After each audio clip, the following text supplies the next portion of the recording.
Hi guys, how's it going? Welcome to the Shrewsbury Biscuit podcast, officially the best Shrewsbury-focused podcast in the whole world.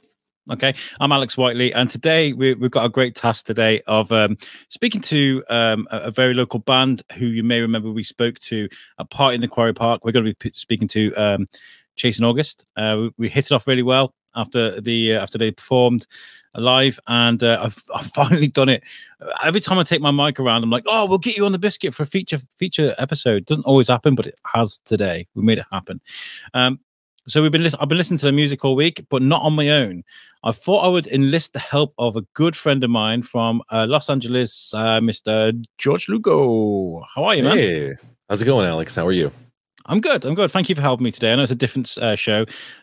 Me and George usually we cause havoc on Inglorious Barstools, the other show that we have. Yeah, that we do. The full complement of the team is there. There's George, Moose, and David ready. But this is music. This is what we love. So I thought it'd be great to bring you in. So thank you. I really appreciate you including me in this. It's very special, and I have a lot of questions, and I have I'm hopefully maybe geek out a little bit because I did really find their music very. It was a lot of fun to listen to, actually. So, yeah, we were joking just before with the guys. They are backstage at the moment, like, oh, it's bleeding from the ears. It was terrible, but it really isn't. It really isn't. The music's fantastic. The performance is great. We got some videos from backstage at a party in the Quarry Park. You can see the energy. But let's meet the guys. This is Chase and August. We've got Lewis, Alex, and Jack. How are you guys? You good? Hello. Yeah, we're all good, thank you. Doing great. Now, guys, I know you guys have been busy in the studio recording new stuff, new material, but we are in the height of festival season. It's the time of year where everybody wants to get out in the sun, drink a few beers, and dance around like idiots to music live. Jack, how's that been for you guys? Have you been traveling an awful lot? We haven't, to be fair. We've done kind of the local ones. We did obviously the food fest party in the park. We did a Bishop's Castle one, which we travelled down for that, and that was that turned out to be like crazy fun. But we haven't, to be fair, because we're still at the mercy of trying to find a full-time drummer. So whenever we try and book and arrange gigs, are like, we've got to like run around like 3 or 4 different people going like, is anyone free for this gig? So yeah, okay, that must be a nightmare. That you want to go do these things, and you need a drummer. Obviously, it's I met the guy that helped you drum at a party in the park. Is he like a stand-in drummer that you guys can use as and when he's free? Yeah, he's basically he deps for us. He's one of, we got like 3 people who stand in and help out, who they're all great in their own different way. So like the chemistry is always really different with each one of them. And Mike, who was it? He was at food festival in the park. That was the one. Yeah. Mike. When we played that, like, it's so much fun because Mike just comes in, he just goes wild. He's like an animal. It's great. And so it's amazing, but. This is the trouble with, because they're all such talented individuals that they're all like, I'm okay, I'm good to help out, but they've got lots on because they are very talented. So nice. Well, hopefully you find a drummer soon. What we could do is go around and let the band actually introduce what role they play in the band. So we'll start off with Lewis. But Lewis, what are you in the band? What are you? The Rumble Down Under. I'm the bass player. I've been in the band since last August, so just about 12 months now. Okay, fairly new. Alex? Yeah, I'm the lead guitarist, and I do predominantly quite a lot of the backing vocals as well. And I've been in the band since 2019 in July, so a fair bit of time now. And to be fair, Al does backing vocals, but like, they are chef's kiss, man. Like, if I ever listen to the music, I find myself singing Alex's backing parts because I prefer them over my own parts. So Al's backing vocals are the Flavor Flav, in my opinion. Thanks, mate. Yeah. Just throwing compliments. I'm Jack. Sorry, I'm the lead singer and rhythm guitarist. I started the band way back in 2015, I think it was. Wow. It was under a different name. It's been through a few lineup changes. It started predominantly just me and an acoustic guitar, but where we are now, the sound, the live set, all of that good stuff, like this is Chasing August. It's nothing without the Hazarski boys. So this now is Chasing August sound. And I do feel like you're onto something there with your sound. And what I've got is, I hope I didn't get pulled on YouTube for this. I don't know, but I've got a clip of backstage at Party in the Park singing my favorite song that you've released so far is Stop the Cavalry. We'll take a look at this, and hopefully the listeners and the viewers at home can get a vibe of the energy from you guys. Here we go. This is from Party in the Park.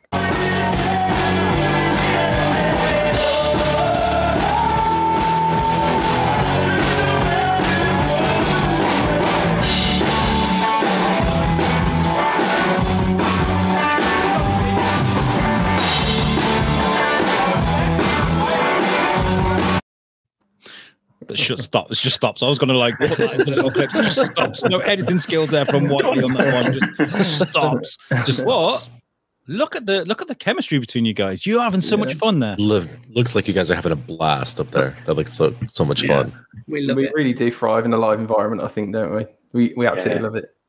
I think it helps as well, doesn't it? Like obviously Al and Lou are brothers, but I mean the three of us, we get on so well. We've got such good chemistry personally, and it's something Al really touched on when he joined the band. Like, he was so adamant about, like, we should spend some time together outside of the band and do stuff, and we had such a connection, like, the second I met him, that it was like we'd known each other for years, wasn't it? It really was, man. It was so strange, and it just transpires on stage. And then having Lou come in, I mean, Lou is essentially, he's just energy in a skin suit. It's like, it's unbelievable. Like, no one can be unhappy around Lou. Yeah. Like, literally, no. I mean that in a complimentary way. You know, I love you. It sounds so sinister when you say it that way. But it is one of them where it's like, you can't not be happy around Lou.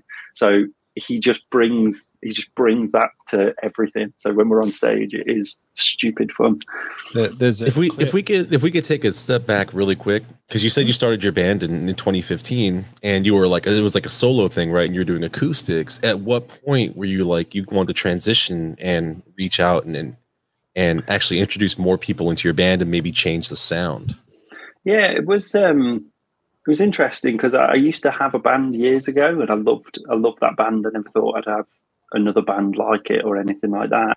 I put out a solo acoustic record, and someone reached out to me and was like, "This is amazing. Can I come drum for you?" And I was like, "Yeah, might as well. I get a bass player in, and we'll see what happens." And the more stuff I wrote, so that first album, I pretty much wrote it all just on an acoustic guitar, and then it transpired into like a full band mix.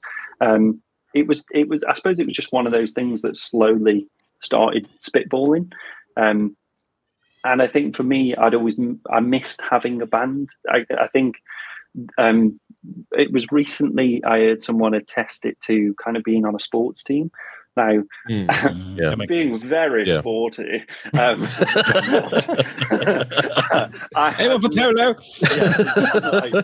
Oh gosh! I mean, the only thing I love about sports is the showers after. But it was one of them where there's such a different vibe working in a band, and I missed it. I missed it massively. And like I say, it was. When I met Alex, it was one of those things where just having someone to bounce ideas off and someone to work with, someone to write with, Al found a way of like, his guitaring is so incredible and he's so proficient with what he does, and like, he's got such a tuned ear, and I'm very much like, the guitar accompanies the fact that I like to write songs, and that's it. I love to write and I love to perform. And so when we came together, it was just such a beautiful mix. of both of our strengths working in unison. And that was the biggest thing for me, is just missing having that someone that you can lean on, and having those people around you that, like, it's like, say, you get pumped, you get excited, you know, I can send a track over acoustically and suddenly all these ideas start coming out from everyone else, and you don't get that working on your own. And I think it's so nice being in a band, because it's a team. And then, you know, currently it's moved from that team vibe to, like, we're a family. We support and love each other, and it's great. I gotta say though, I mean, different aspects to a band, they kind of affect differently, don't they? I mean, like songwriting, for example. Can you guys all sit together and write a song together? Who writes the music? Is it a team effort? Can you sit down, like, no, cut that, take that out, put this in there? Can you gel and vibe? We're quite usually, I mean, a lot of the songs, don't they? And it sounds like I'm bragging, and I really don't mean to. A lot of the songs start with me and an acoustic guitar, and I'll send them over, and then I'll go in, because he knows, like, I'm like, cool, sweet, 3-4 chords, nice, easy, kind of either full chord or bar chord, and then I'll go, add a ninth or something, and I'm like, I don't know what this means, and he'll go, let's change the end of, I'm like, where do I put my fingers though? What does that mean? And so we're very happy to, like, pull the songs apart to kind of build them up. And then I suppose it's not until we kind of hit the studio where, like, Lou's been working on bass lines and playing with stuff, and we'll, you know, work together that way. So yeah, I suppose it all has that, like, starter idea, but then the end result is that collective effort of kind of all of us, which I think is really nice. I don't know if the boys disagree, where they're like, I write them all. That's about bang on, really. These guys do a lot of the melody and main sort of stuff that you'll hear, and I'll just say, if you send me the track, I'll work on a bass line, and we just kind of bounce it to each other then, and then go for it in the room and see how it goes. I'd love to play, like, some of the old demos of, I mean, songs like Electric and even like After Dark. There's, like, my phone's always full. Jack even joked with me earlier, is like, you never have space on your phone, and it's because I've got so many little mini videos of me recording my screen going, have I moved this here, and I moved this here, look, we can do this, we can do that, and my phone's always completely rammed full of videos that I've sent to Jack. I think I need a second phone. It's so funny though, isn't it? After Dark, I got 2 phones now. That's it. Yeah, 1 phone for each song, because it takes that much space. Do you guys like to keep stuff that you've made though? I mean, like, I was chatting to Tom Bruno, my ex co-host, who's like, "Yo, the USUC website is not working." I was like, "No, we archived it for a bit. We're not doing a show anymore. We had to archive it." And he's like, "Have you still got the stuff?" I was like, "I've got everything I've ever recorded, mate." Like, I'm never gonna let go of it, because it might be something useful there. You know, that's it. Our Google Drive is we were talking again recently about the fact that it needs a bit of a clear out, because we keep absolutely everything. There's like version 1, 2, 3, 4, 5, 6, and the rest. That's good, because you never know when you want to maybe dive back and maybe dig up some inspiration from older stuff that possibly didn't work out. Didn't NWA fish F the police out of the bin? They were like, "What's this scrumpled up piece of paper?" And all of a sudden they put it together, and they're like, "Oh, we threw that away." And it's very iconic song. Yeah, it's a very iconic song. It's amazing. I want to speak to the brothers, because famously, brothers in music tend to do really well. Whether, you know, you talk about the Gallagher Brothers, Leto Brothers. One of my favorite bands at the moment is Highly Suspect. They've got the 2 brothers that run the band, but they don't sing, but they play together in perfect harmony. Have you guys always played together? Have you been able to gel when you put music together? Has this been a lifelong thing for you both? Yeah, I think Lou and I started off. I mean, I personally started playing guitar when I was around the age of 10, but the guitar ventured into the household much earlier than that. When I can't remember how old you were, Lou, but there was. 7. I just remember a guitar. Was it 11? Wasn't it? And it got 7. I was 7, and the guitar got stole off me. Yeah, because myself and my older brother just gelled with it a little bit more than you. You grabbed your skateboard and you were straight back outside after a week, wasn't you? Yeah. But myself and my older brother really gelled with the guitar. But as soon as it came to that point where you get good enough as a musician, I think, to go out and start to think about playing gigs and writing your own music, we were always. It was never in question. We were never looking for different instrumentalists. obviously you took to bass, didn't you? Much later on. Yeah, when I was 12, I thought I want to try playing bass, and that was it. Never looked back. So nothing better than a sexy bass track, I tell you. Yeah, I'm a sexy bass player. And a sexy bass player. Do you know what? Actually, Lou, I've got. I had a great video that it won't upload to StreamYard. They're like, you've taken up too much space. But I'm recording backstage, and you give me a really cheeky. You're like playing, and you're like in the background. You look sexy. I think it was really fun because you were having fun. You're having a great time. Yeah, I've got to say. Party in the Park was an awkward set for you guys because it was kind of like they played music, everybody gathered around at the beginning, then they all dispersed to go and get beers and stuff, right? And it's before kind of the headline sort of act came on. So everybody's out getting beers. It wasn't there were thousands of people there, but not directly at the stage. So you did a great job to bring people in, and I got that on footage. It's fantastic. Yeah. Thank you. Nice. Nice. Yeah. When we got Stop it. There's so many compliments. I don't know what to do. I know. Gosh. Well, we did just tell you guys were awful right at the beginning, just to drop it down a little bit. Like, let's get this out of the way. Yeah. I brought some sunglasses. Where I was going to do the Howard Stern thing, like. So you guys have done music for a long time, huh? That's amazing. Which one of you is the worst? Which one of you needs a bit more encouragement, huh?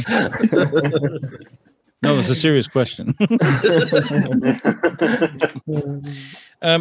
How do you guys get focused, get in the zone when you're about to go on stage to play a gig? We've recently started talking quite a lot between. I mean, Lewis has started doing quite a lot of vocal warm-ups, haven't you, prior to set now? And that's become a little bit of a focus point. It's like 40 minutes to an hour beforehand. It's like vocal warm-ups commence, and recently we started getting together to do that as a free piece as well. But we do get nervous. Even the little shows and the big shows, we still get nervous. So we do communicate quite a lot, don't we? And just say, look, just get on there, do your thing. You can get into your head, can't you? It happens for everyone, I think, really. And I think we've got that, haven't we? One of the big things we did a show, and I think I know especially me and Al walked off, and it was sort of post-COVID, and both of us were kind of in our heads a little bit about it. We were like, actually, I didn't feel good. I didn't feel in the right mindset for it, and sort of post that. The big thing we took away from it was just get up and have as much fun as we can. Like, we're all in it together. Whatever happens, happens. But as long as we kind of have fun, just enjoy it, just soak up however long of a set we've got, and just roll with it. And that was a real big shift for me. That was a big change, because that was pre Lou coming in the band as well. That we'd had that moment of like, that gig I didn't feel it personally, like internally didn't feel good. And Al kind of voiced similar thoughts afterwards, like, yeah, no, I know what you mean. And whether it was post-COVID anxieties or whatever it was, I don't know. But Lou joined, and like I say, the energy that he brings is so different, and it really helped to elevate us. So before going on, there's always that thing of like, we do have vocal warm-ups. Lou makes like these incredible teas. I don't know what he does, and I was like, he needs to start selling these teas, because they are like an alchemist when I had COVID. Literally, literally, he's like in the kitchen, like mixing. Where was that a gig? We was at a gig in Birmingham, wasn't we, at the Sunflower Lounge? And obviously the promoter just poked his head round the sort of the storage area, but it was so full in there, like you couldn't put your feet down. Everyone's gear was in there, and Lou's there with his Tupperware open. Loads of suspect-looking tea, and this guy comes in and he's like, "It's just tea. It's just tea." That's not what it looks like. He's got one of them. Kind of kettle in that room. He's got one of them things out of Harry Potter that just like screams when you pull it out the plant. He's got a mandrake with him. That was it. He's got a mandrake. Do you want one? It was. I can just imagine him actually. It's just tea, and he's like, "It's just tea." Honestly, yeah. Yeah. Oh God. Well, you know what? It's kind of natural, I imagine, for a lot of musicians to go on stage, and because I can't imagine, I can't understand how musicians do it. Guitar players remember the notes and stuff. Whilst Jack, you jump around an awful lot. I've got some still. Again, that video didn't work, but you put some energy into your shows. And you wouldn't think it for a big lad, would you? And you know, I've done a bit of comparing before.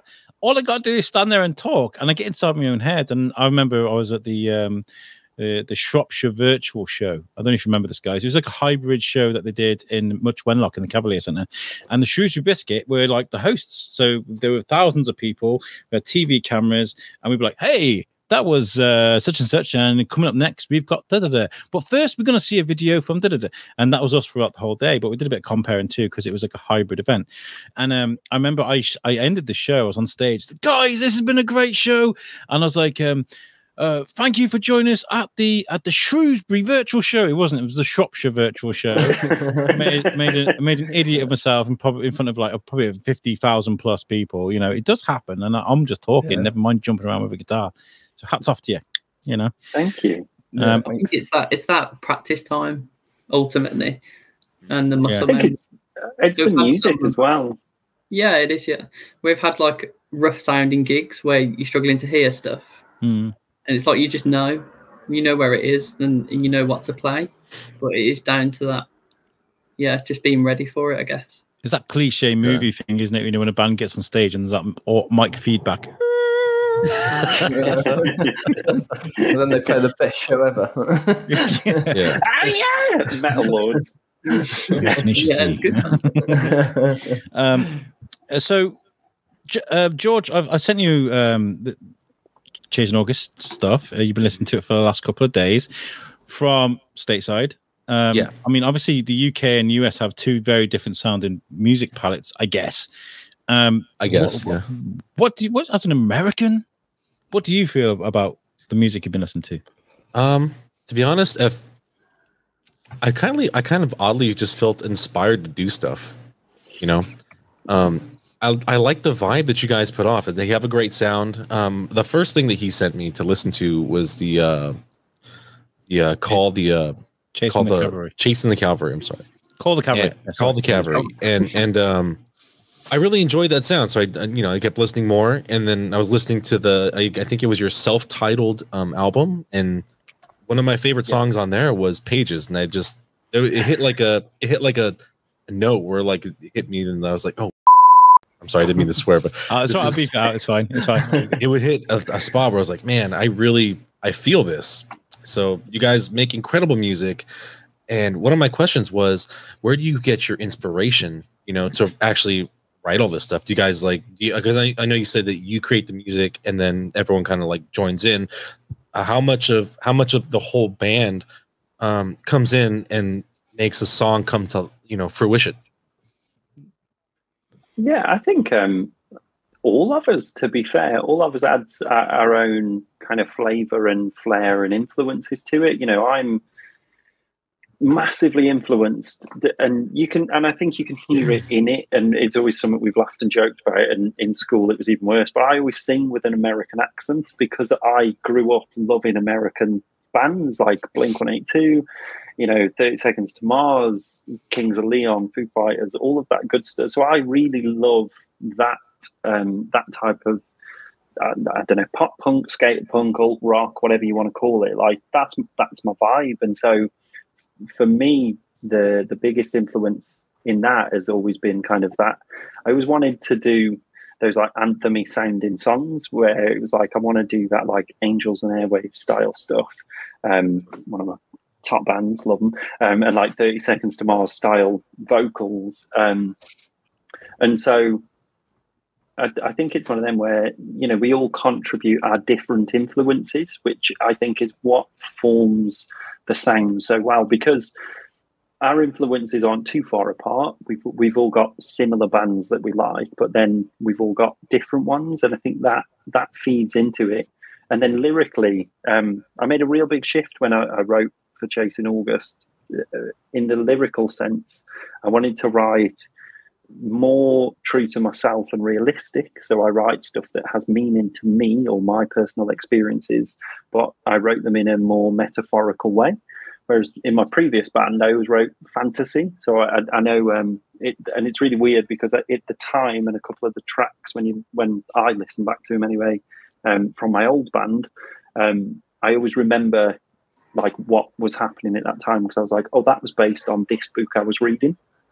And it was based all in fantasy of these stories that I'd heard. Whereas I think the difference with Chasing August for me and what makes it, it's so special is I can relate each song to something personal for me. So either an experience or it's about someone, but it's not done in a really direct way. It's done in a real metaphorical way, which was and what continues to be such a driving influence for me is just keeping it really honest to myself.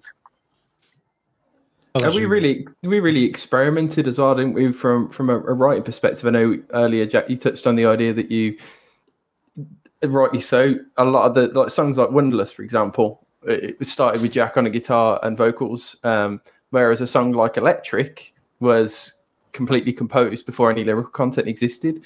So there's two very different songs there, and I know from a writing perspective, I can listen back to that and I can spot it, I can hear it. After Dark was a happy accident, wasn't it? When we were trying to write for one song and then ended up making a completely different one. But a lot of that, again, we were experimenting. We had the lockdown. We were doing a lot of Zoom-related recordings. And I know I was copying and pasting vocals around and throwing them around. Even the middle eight in After Dark, for example, those woes just got pasted in the end just to see what they were like there. And it ended up becoming a thing for the track. So there's a lot of experimentation there. It was also the middle eight on After Dark, wasn't it? You'd taken because like really interesting, it was based off like a ballad I'd written that was called Heaven, and the chord structure, we were playing around with it and we had so many different ideas. Then I was like, I just want to try something for 2 minutes. Pop punks it up, and I was like, I mean, for me, I was like, creme de la creme, I'm all over this, like, let's go. And then the middle eight, he took a section of my first verse, the vocal line I'd done, and he drops it into the middle eight, and it was just the please help me out, pack up, let's leave right now, or whatever it originally was. It was that, and he was like, I thought this would sound that, and straight away it was like, oh my god. I was like, I didn't think of that, and this is again that excitement of working together is, it's just those little bits of magic that happen along the way that you wouldn't get on your own. It's something that I think a lot of people, when they think about, I want to be a rock star, that's one of the most exciting things, I think, when you think about it, is like writing a song together and releasing your material to the world. That clarity when it all comes together, it just seems like something really cool to me. I've watched documentaries about Oasis and other bands where they're in recording studios and they're falling out about things, and then all of a sudden it just comes together. The Jimmy Levine stuff, in the studio, make sure it's right. It's got to be right. It's got to be right, and then it just comes together. It can be grueling work, but when it comes together and it becomes perfect, I guess it makes it worth it, right? I absolutely love the process. It's so infectious, and as soon as you've got an idea and it starts to come to fruition a little bit, you start to navigate down these corridors, don't you? And you can't think about anything else. I'll be out like shopping. I'm like, I've got to get back. I'll record really cringy voice memos on my phone, just singing melodies because I need to get the ideas down somewhere. So there's loads of random things on my phone. So you can hear Alex before you see him. Al is king of the voice note. You get like, I had like a 5-minute on the voice. I was like, I'm at work. And I actually did say, sinking lads, this is going to be a long one. I actually asked you to take a seat. There's a bit when you were talking, Jack, as well, a second ago. You were like, "Oh yeah, my biggest influence are Angels on Airwaves, 30 Seconds to Mars, Blink-182." And so I really influenced on Cher. I was thinking that would have been a great line. I was just in my head. I was like, that would have been so perfect. I mean, I will fight anyone who says a bad word again. I love Cher. Cher, if anything, Cher should be, in the Turn Back Time video when she's on the Navy ship. I mean, this is really showing that I love Cher. I should just rock that outfit on stage. I think it would win, to be fair. Do you know what I mean? Just walk out. Do you believe? Sing a completely different song. Jack, I would give you. Let's do a whip around. Let's get Jack some. It's a Cher trick. I think you could really pull it off, but keep the beard as well. Lewis is like kind of shrinking there, so please don't. Just look like Dave Grohl and Jack Black. Is Lewis is Jack incorrigible? Will he do it if he's egged on enough? Yeah, quite easily. We wouldn't even need to egg him on. He'd just do it. We'll just do it. Yeah. Just say we bought it, yeah. I'll just put some tights on the floor in the rehearsal room and you'll know what to do. So they were just sitting there, so I put them on. Yeah. No, I can't get him off. Yeah. I'm not going to let them go to waste. You guys are recording new material, and you've sent me some clips of you guys in the recording studio getting it all together. I've just put them in randomly, but we'll take a look at a couple of these, and then you can explain what's going on afterwards. So here's the first clip. By the way, I've checked these, and StreamYard has done a weird thing and made it look grainy as hell. So I'm very sorry about this, but here's the first clip I found. Here we go.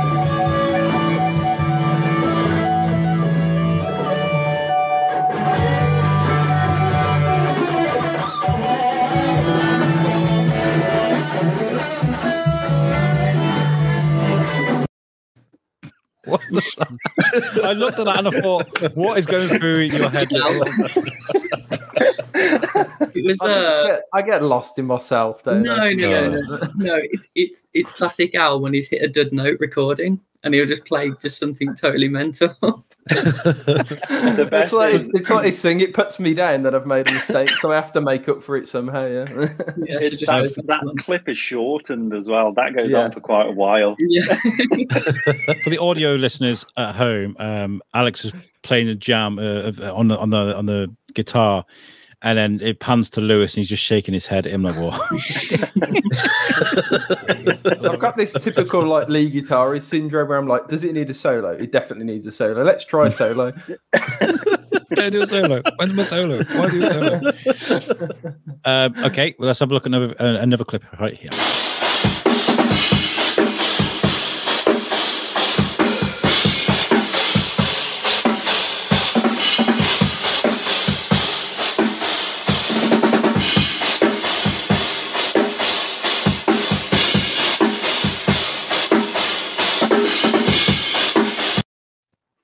I love it. I love it. If I could turn back time. Again, for the audio listeners, that was a video of Jack just gyrating to music. That was me trying to entice the drummer in. Do you know what I mean? Like, are you sure you don't want to join the band full time? Look what you could get at every moment. Yeah, just the way that you're going to be missing out on. The way that room's like set up, it's like corridor, isn't it? And it kind of pans off into sort of a triangle. So Jack's facing the drummer right there, but that was quite funny, wasn't it? And I mean, that's my girlfriend recording me as well at the time. So you know, she's captured in by it as well. I mean, she's probably thinking, what have I let myself in for? What is this? She's probably thinking, I can't wait to see if he's got the tights on underneath them jeans. I was going to say, I bet she wishes she could turn back time. Wait. That's exactly what you should do on your next performance: is have the tights, the whole everything underneath, and get breakaway pants and a shirt. Take them out. I feel like a party. Time to party. We'll look at one more then. Here we go. Here's this one. Come alive, and I'm ready to find the truth. Come alive, and I'm leading this world to you. Come alive, it's easy if you choose. Wonderful. I love that so much. That is awesome. I love Jack's voice. Ever since I first heard the band, I was just pulled in. Look at me, he's getting all bashful now. but I absolutely love your voice, mate. It's so good. You do have a very amazing voice. We can't just like shy away from that. You have a great sound. I think there's been some moments at rehearsal where, especially in Upstairs, and he hits this note, and I've always turned to Alan. It's like, He's just so into it. His eyes are closed. He doesn't know. He can't see it, but you just know he's nailed it. Yeah, he's got a really good voice. And the best thing is that's your voice for life now. You're not going to do a Homer Simpson and be like, oh, you know?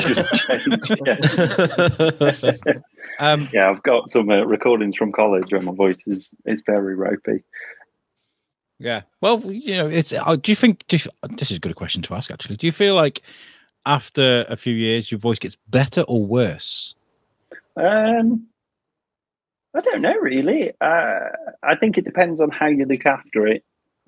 Obviously, vaping and all that good stuff definitely doesn't help. I've definitely found I'm at an age now where I know the capabilities of my voice. So I know, I mean, Owl's done stuff before. He's like, oh, mate, let's take it up another key and another key. And I was like, no, that's like, you are straight up out of my comfort zone here. So I think my voice has got better through control because I know how to control it. And I know there's been gigs before where I've lost it midway in terms of like, I've just blown it out or I've had a bad throat and I'm like, I know I can't do it. So I know how to bring like my register down and the key down and go, cool, actually, I'm going to have to sing everything really low.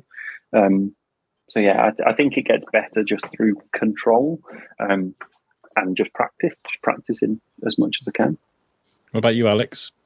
Well, we switched to in-ear monitors recently, didn't we? I say recently. When I joined the band, I wasn't a big singer. Like my appetite when I was younger I was so engrossed in the guitar, I didn't pay attention to anything else. And it's only as I got a bit older that I realised that if you're going to be in a band, you've got to be able to do some backing vocals. It's just like part and parcel of what you do. I forgot where I was going with that now. Whether your age gets better, whether your age gets better with voice, or your voice gets better with age. Voice gets better with age. That's it. Yeah. I think my voice, and I don't want to sort of blow smoke up my own arse here, but I feel my voice has got better as I've been in the band a little bit longer and longer. With the switch to the in-ear monitors, been able to hear myself better on a live stage. We rehearse with the same gear as well, don't we? So we always have the exact same in-ear feeds in rehearsals that we have on the live stages. So I feel like it's definitely brought my voice out. I know Lewis has started recently like mocking me, saying I've got this Charlie Simpson vibe to my voice now. You have got it. It's not a mock. It sounds amazing, mate. And Lewis's think, you know, when you mock me, go on, do it. It's funny. I can't do it. Just summon it. He imitates me, and it's actually hilarious. No, my daughter's in bed, so. Charlie Simpson from Busted. He did Fight Star. Fight Star. He did. That was it. Yeah. He's got a good voice, man. Yeah, he's a good person to sound like. Yeah. I think Jack taught me quite a lot about, and not just not from directly sitting me down and saying this is how you need to sing, but more of I realized that Jack was, like you said, American pronunciation. I started pronouncing my vocals a little differently on what I wanted them to sound like, and that I've started. I mean, I experimented quite a lot since I started in the band in 2019. I feel like I've found my voice now, which wasn't there. So I think it does get better with age. I think, like Jack said, improvements. That's good. Your confidence as well really came out. I think just having that, because whilst people saying it's so lovely to hear people say, "Oh, you've got such a good voice," I'm never like, "Oh my God, I'm an amazing singer," and I think I'm great. I just love singing, and I love singing loud and big, and I'm like, yeah, I just love it. So why not do it? And Al, his confidence has really come on to the point where it's like I say, I get a bit jealous. I'm like, oh man, his harmony line's so good. I want to sing that instead. So if I'm listening, I always sing Al's parts because his tone is beautiful and it really complements mine. So yeah, I think that's key, is that the harmony between you both. And I think that's what I'm getting from what I'm hearing. And the songs that I enjoy the most are the ones where your harmony is just on point. Like, I'm not saying that the other songs are crap. I'm not saying that at all. I love them all. But the ones I love the most are the ones where you guys are just banging it out with confidence. Like you said, I think confidence is definitely key with that. Go big. Go big. Well, seeing as like, you know, vocals are such a big part of you know, any song, what are your what do you normally do to preserve like your voice before like a big show? There's a lot of tea. I don't know, that sounds really silly, but like cups of tea with like lemon in or honey, but not like hot. Tend to drink a lot of water pre-show again, and it sounds really diva-y, but you're like, I can't have cold water, and I can't have like piping hot cups of tea. Everything just has to be like tepid or lukewarm.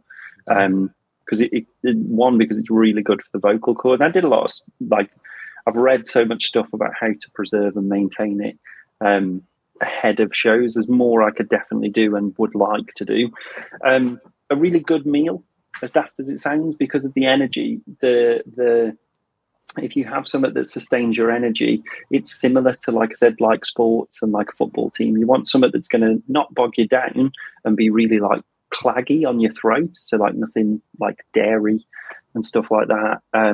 But at the same time, you don't want to have nothing in you, because otherwise the fatigue hits you, and it does take a massive stress. You're purely then just relying on adrenaline. And then really sillily, it's things like, people always think like whisper will save your voice. It's actually more damaging for it to whisper and be. So it's a lot of like limited talking, which is hard for me because I talk a lot, and lots of fluids for me. And then obviously Lou's really big on the vocal warm-ups, which is key to it. So yeah, he really sort of, he's good to have him there in that sense of, he's very like, no, we've got to do this, let's go do it. I used to work at Shrewsbury Prison, and I used to do scare acting stuff. And one of the roles I had, and bear in mind, this is Halloween, we do this every single night, or night after night after night on the run. And my voice was like this, right? I was real gruff, and I'd get real energetic and scream in people's face, and I'd like it was just really like intense. And after the second night, I was like, "Oh my god, how am I going to keep this up all through Halloween?" Like, but like, yeah, I used to like the Twinings, like fruit tea and stuff. Sit and drink that because it really is soothing on the back of your throat. And I'd stay away from things like Coke and Pepsi, things like that, because it would just make it, just like you say, claggy in the back of your throat. Yeah, absolutely. Yeah, carbonation is definitely not good for that. I remember when I first joined the band, like I remember us doing quite a lot of shows, Jack, and like at the end of it, your voice was just completely blown out, wasn't it? Mm-hmm. Especially the small club shows that we were doing. Like we did like the Shed in Shrewsbury, and even the one in Southport as well. You've just completely blown your voice out. And that's when we spoke about investing in an in-ear monitoring system. That was our kind of first point, wasn't it? We were like, we need to preserve these because you're pushing so hard to hear yourself through the monitors, but the monitors aren't turned up loud enough. Is that the Bodyguard style coily things that you guys put? They were a game changer, because like Al said, being able to hear your voice and not have to push it over all the sound was such a difference. It's really fun to gig with them. So was it like a night and day type thing where it's like, man, it really helped like a million. It's just like high definition all of a sudden, wasn't it? Like, it's literally like listening to the record in your ears. And I just think our overall performance as a band just got better since we've started using them, because you can hear everything so well. Okay. So what does it do then? Does it sort of condense the sound from your instruments into your ear into a more acceptable level, rather than, is that what it does? Or do you hear they're like noise cancelling. Okay. Okay. They're like earplugs, but essentially what goes on, it goes in. Headphones, aren't they? And then we can pick. So it's essentially our monitor, but we have the control over how much or how little of something comes in. So for me personally, I have my vocal as the loudest part, so I can always hear my vocal over everything else, and it's crisp and it's clear. It's literally headphones in my ear. And then I have obviously the lads leveled, so that, because we've done a gig where it was like the mix was really off, and I was getting like loads of the lads and couldn't hear myself. So I had to kind of rip it out, because I was like, I can't pitch where I need to pitch because I can't hear.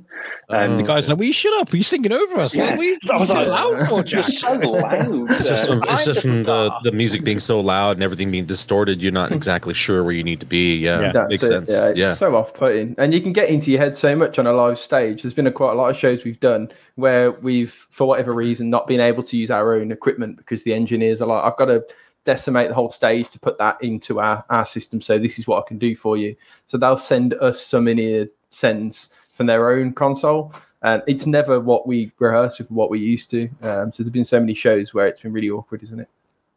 I like to hear my voice in my ears. Like, it sounds daft, but I did I did It like helps. yeah, it really does help. It helps. Monitoring your own voice. This is why I like to. I don't have to use headphones. Joe Rogan doesn't have to use headphones, but it is better to, so you can monitor your own voice. Yeah. I remember I went to. It's a bit like X Factor, but for the radio. And I went to BBC Radio Shropshire to be like, and you had to tell a story for like a minute. So I turned up, and there was a mic there, and they're like, "Right, go," and I was like, I can't hear my voice, and they were like, "Yeah, and get on with it, fat boy." Like, I was it wasn't quite that rude. And I was like, "Okay, let's do it." And I'm not used to like talking without hearing my own voice, and now when I do the radio, I don't hear my own voice, but I've obviously got the levels I can see whether it goes too loud or whatever. And I struggle talking over a bed, the music in the background. Hey guys, welcome to the show. It's really hard because I can't hear my own voice. Yeah. So what I've done now is whenever I do the radio, I turn my volume right down, so I don't have to hear the music. I can just look at the levels. But that's just a cheap trailer park way of doing the radio, I guess. Well, that's just a different skill in itself, right? So now you have to just physically monitor it instead of listening to it like what you're used to. That's it. Yeah. Now, guys, we're here for a reason. Obviously, you guys have been recording new material, and we want to tell the folks about it. So, Jack, we just heard you singing vocals for the new single, wasn't it? Was that for Liftoff? Yep, that's the Your one. new single. Oh, what? See, StreamYard. Yeah. Just do that to the picture. That's a really good picture as well. There's the logo. We'll put it on our Facebook page. I wonder why it's doing that. I don't know. It doesn't usually do that. I mean, look at my old photos. Look, there you go. Just plug my own radio show. I don't know why it's doing that. I'm sorry, gents. He's a shameless plug right here. Yeah. Oh my God. Oh, my finger slipped. Here's my Patreon. I've got to say, Jack, after listening to Liftoff, I've been listening to it all day. I sent it to Jack as well. You're talking about 30 Seconds to Mars. The beginning of that, I do get a lot of that. Not the last album, the one before it. I've forgotten the name of it. I get a lot of that from that. But that album was actually made in a sound lab, not a studio. They literally let scientists make that. And if you can get anywhere near that by doing what you guys do, bravo. I think it sounds phenomenal. Yeah, I wanted to bring that up with Liftoff because it had such a 30 seconds like inspiration. It was very nice. But better. Where did the idea come from, Liftoff, guys? Liftoff was so one of our he's kind of, is he a producer, Al? What do we call him? I mean, I suppose we refer to Craig as our recording engineer nowadays, don't we? Because he'll often sit in on sessions and do some of the recording elements so that we can actually concentrate on our recording as opposed to being heads of space everywhere else. But our recording engineer is a good term in it. So Craig was the one who kind of came up with the music originally on the demo. So he had this like idea, and again, Craig's a really big kind of ADA fan as well, and all of that. And he was like, "I've got this idea," which I instantly gravitated to because I was like, "This is my kind of vibe." And then Al kind of picked it all apart, and because we use Kempers, which means they're so unbelievable what you can do with them, and especially what Alex does with them. Like, he just creates sounds and kind of brings it all to life that way. And it was just one of them. I was like, I really wanted to. There was just something about it, especially when that chorus hits, and I do sing the line "Come Alive." But like really weirdly, I had the last line of the chorus where it was "Before we get lost, get ready for liftoff," and so I kind of built the song around that because I was like, I really want to have this. Like, it does feel like it's lifting off. It's like you've got in a rocket and you're going to take off on this like crazy adventure, and for me, it was very much like that's kind of what the band's still doing at the minute. I feel like we're at a point where we're on the cusp of the next thing. Something big's coming. We put so much effort and so much passion and drive behind it all that it kind of feels like it is literally about to lift off, and that's what I wanted to reflect in the song. And the line, "A tale of a boy with a head full of dreams." It's like we've all still got that head full of dreams of like, it's gonna happen, we know it's gonna take off, and I don't know, the song just really sat with me and resonated in a different way. So I wanted it to be this big space anthem. I want to go to space with it. Are we allowed to play like 10 seconds of the track? Yeah. Do it. Because you're talking about it lifting off. Before I play this, when I a few years ago, I was very down in myself. I had a bit of depression. Life was a bit, and we're talking like 12 years ago now. It's gone. It's an environmental thing. But one of the songs I feel like picked me up a bit and genuinely like something snapped in my brain was "Fire" by Kasabian, because it starts off with that and then it goes, "I'm on fire," and it's just like. It just honestly, so something that can do that, like what Liftoff genuinely did to me, I feel like it's a really hard thing to do to actually move someone emotionally with music. And it sounds like I'm blowing smoke up you guys' backsides, but I'm not. I think it's genuinely like, listen to this, guys. Just 10 people about my TikTok there on this feed. Great, guys. Thanks for that. So this is Liftoff. We're going to play it from the SoundCloud. If you can't hear it, let me know, because I know sometimes these websites have a way of not sharing audio. But we'll play about 10 seconds, I think, of the track. Or 4. Go. I have to stop there, otherwise I'm probably eventually in the future YouTube might go, "We don't want you to share that." Could you guys hear that? Okay. We didn't get it, mate. No, it didn't come through for us. Very just strange. Just for you. Oh, just for me then. I'm glad you enjoyed it, Alex. And you guys, we can't hear me. I don't know why. I think that's probably SoundCloud's way of going, "No, you're not sharing the music illegally." Sorry. So, actually, do you know what? I think it might have been. Did you not hit audio? No. Yeah, I think that's what I did. Should we try that again? Wait there a second. No, why not? No. Right, there we go. We're so professional here at the Shrewsbury Biscuit. Share system audio. There we go. Let's try this again, shall we? Here we go. This is Liftoff by Chase in August.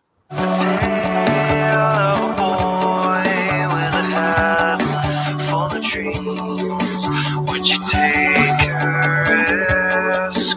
Would you follow me? Come alive and ready to find the truth.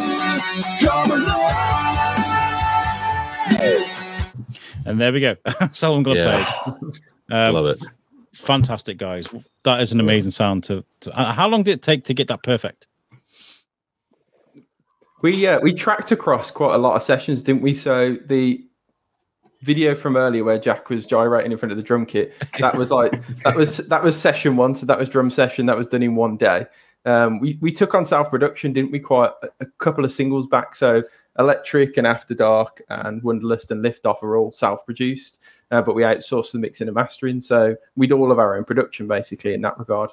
So we moved on into the room. I mean, now actually to track the bass on one other session. I mean, trying to think, it probably took about 6 weeks, probably, wasn't it? Across. We started in May, was when we actually started recording the drums. Because I had a look the other day at when I was looking at the videos that we'd taken, and it started in May, and I think it took about 6 to 8 weeks for us to get it to mix. Yeah, get it ready for mix. And when's it due out? 26th of August. So I know, not long. 4 days so before my excited. birthday, because I make everything about me. It's 4 days. Birthday song. Thank you, Lord, for the song. And we did get a cleared up image there of Liftoff, the artwork. Who did that artwork? So that artwork is done by my friend Vicky Taylor. She's a girl I used to work with. She's a brilliant graphic designer. She did a couple of the designs for the Wonderlust t-shirts when we did Wonderlust.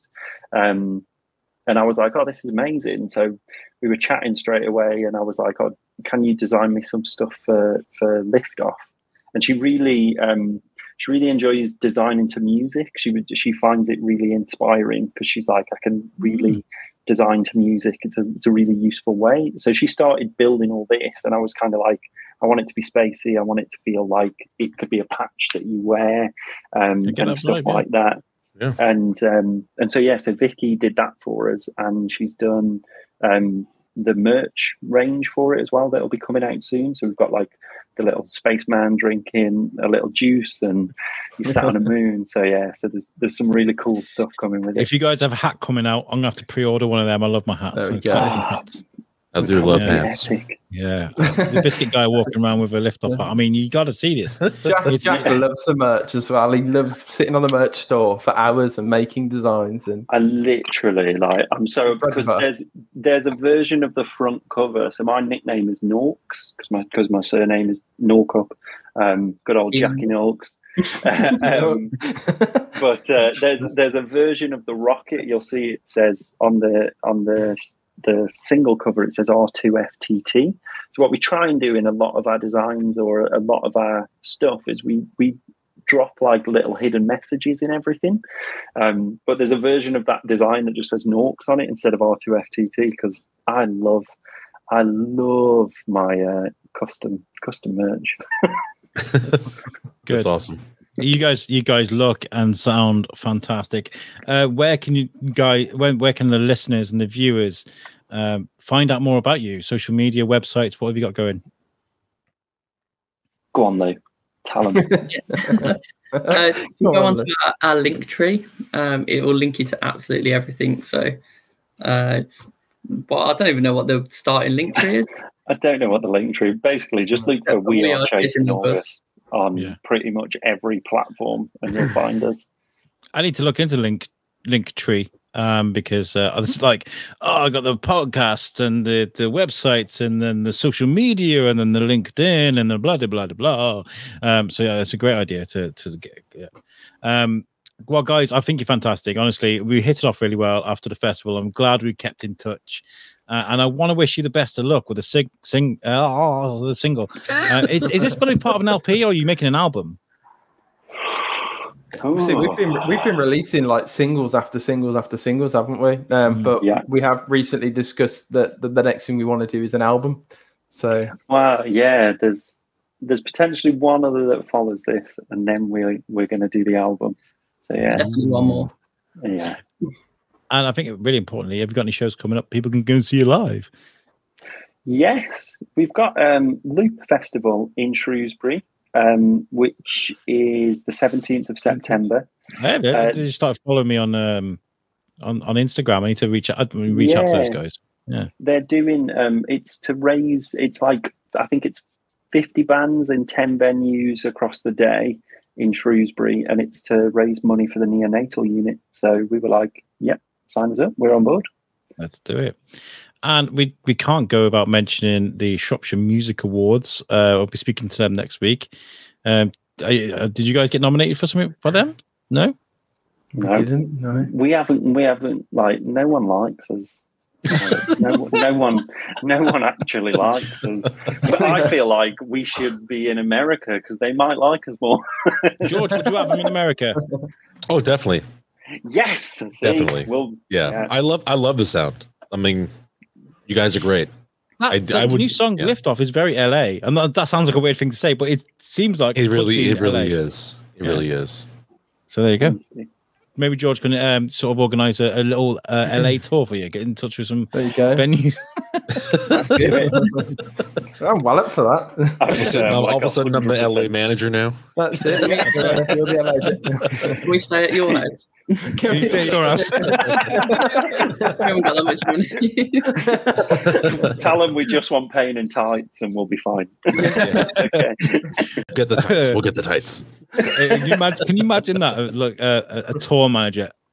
Are you aware of Cher? You guys have been fantastic. Thank you so much for joining us. George, again, thank you so much for joining me on today's show. I know it's a bit out of the norm, but I thought it was nice. Added a bit of extra dimension, like stateside, whether you liked it and what have you. I thought it was really good that you added your input today. So thank you so much for joining us. Thank you for having me. you've got your own podcast things going on, George. Want to tell the folks about that? Oh yeah, you can watch my show, Not Your Everyday Critics, on YouTube. It's a show where we review and critique movies, just every genre, every type, everything. You can reach out to us on Facebook, Not Your Everyday Critics, at Not Your Everyday Critics on Instagram, or you can email us at Not Your Everyday or nyec.gse@gmail. You can email us. I mean, if you like watching movies as much as we do, hit me up. Yeah. You do a great job with that. And also as well, of course, George joins me from Inglorious Barstool's live show that we do every Wednesday from 7 p.m. It's a bit R-rated. 8 p.m. Sorry, not 7 p.m. 8 p.m. every Wednesday. It's a bit R-rated. It's imagine you guys having a few beers with the guys at the pub, and we talk about whatever. No, doesn't have to be it doesn't have to be like the newest stories. Whatever's on our mind, we play games, and it's just about having a laugh with the mates. That's what it is. It's brilliant. We love it. Also, guys, before we get out of here, I need to tell you guys about Podaid. Podaid is back this year. We did it last year, and from 9 a.m. on the 29th of September, we'll be going live in front of camera and microphone for a 24-hour live podcast, non-stop, right through to 9 a.m. on the 30th of September, which is International Podcast Day. And like we've done it so that we end whilst International Podcast Day starts. We're good friends with Dave Lee, the organizer of International Podcast Day. He's a great guy. He's going to come on the show and talk to us. We have 24-hour-long guests that are going to join us. Then these are guests that are just fantastic. We've got Marcus Bean coming. We've got Eddie Pence and Jerry Rocher. We've got Adam and the Metal Hawks, which are like a crazy big band on TikTok and social media right now.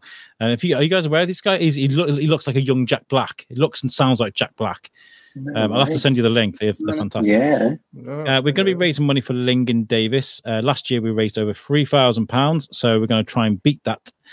There are ways that you can help raise money. Obviously, you can donate during the show or beforehand if you really want to.